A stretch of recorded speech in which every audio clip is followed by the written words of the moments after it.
Wally Milton, occupation retired gardener, age 68. Hero. Wally Milton, known to everyone as Poor Wally or Poor Dad, is on his third lap of the park, in the rain. Each lap is around 2 miles. He can't think of anything else to do, but he knows that it's a good idea to keep out of Rube's way for as long as possible. He's uncomfortable about being in the park on his own. The days when men could do this unself-consciously have gone. Nowadays, a bloke by himself, without a clutch of kids or at least a dog, is almost by definition up to no good. It was different when he was at work, spent most of his time in parks. Then he was happy to chat with the mums and even kick a ball with the kids. But not anymore. Fortunately, there's hardly anyone else around this afternoon, which is just as well because it's starting to get dark, and the fact that he's here on his own is getting harder to justify by the minute. He avoids eye contact with the few other people he passes: 2 dog walkers, a woman pushing an old-fashioned pram, 3 teenage boys smoking and shouting and spitting. The playground area is deserted. Wally thinks there's something lonely about empty slides, unpeopled swings. He takes a professional interest in the flower beds. Not that there's much to see at the moment, just the blasted stumps of the annuals and some of last year's leaves clinging to the sodden clag. Wally thinks that he would never have tolerated those leaves. The trees are bare, but at the bases of many of them the first snowdrops are sniffing the air. Other shoots are pushing their way through the soil. The old year has turned. Another, Wally's 69th, is beginning. As he walks, he picks up a discarded crisp packet and a Coke can. As he's got older, he's become increasingly inclined to pick up other people's litter. And of course, as he's got older, there's been a lot more of it to pick up. He drops them into a bin, thinking to himself what an uninspiring figure he cuts. An old bloke, haunting a park in the fading light, clearing up after people who couldn't care less if he didn't. He knows that people feel sorry for him. It was like that when he was at work, even when they put him in charge of 5 other blokes.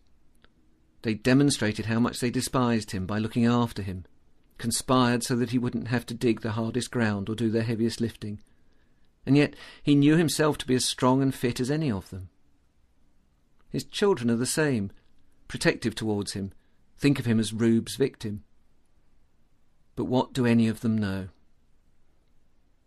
What none of them can see is that the most intense happiness burns in Wally's heart. He has a secret no one has ever fathomed. The secret of his depthless love for Rube.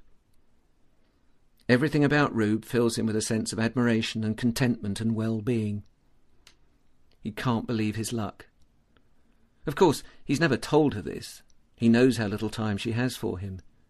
But he's kept this secret close and drawn strength from it for the best part of 50 years. What the people who waste their time feeling sorry for Wally haven't twigged is that from his perspective his life's a triumph. After all, he was the one she married. He is the one she stayed with for all of those years.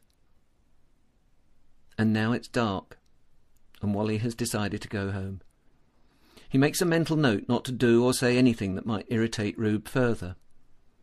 As he heads towards the gates, he sees a young woman jogger in a maroon tracksuit on her way in. Wally moves to one side of the path to give her room and turns his head away so as not to make her uncomfortable with unsought eye contact. Out of the corner of his eye, he sees a blur of motion. A boy, has hurled himself into the oncoming jogger. She is sent flying and crashes onto the tarmac. And now the boy is astride her, wrenching the headphones from around her neck. She is screaming. Wally is terrified.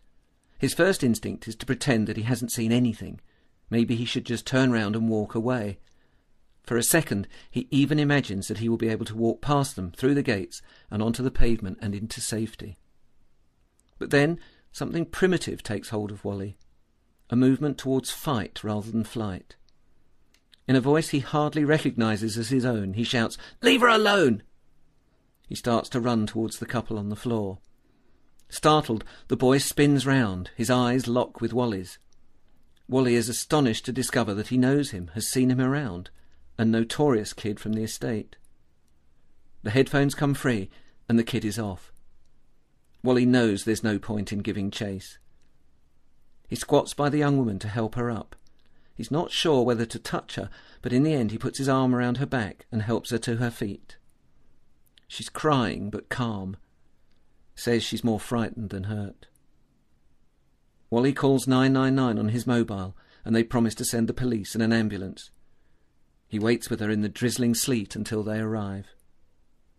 The two policemen are kind to her, but seem bored. They virtually ignore Wally, have apparently decided he's of no interest.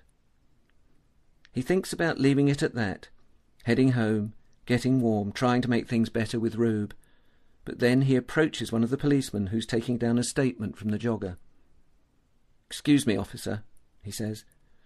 "I think I can identify the little bastard who did this."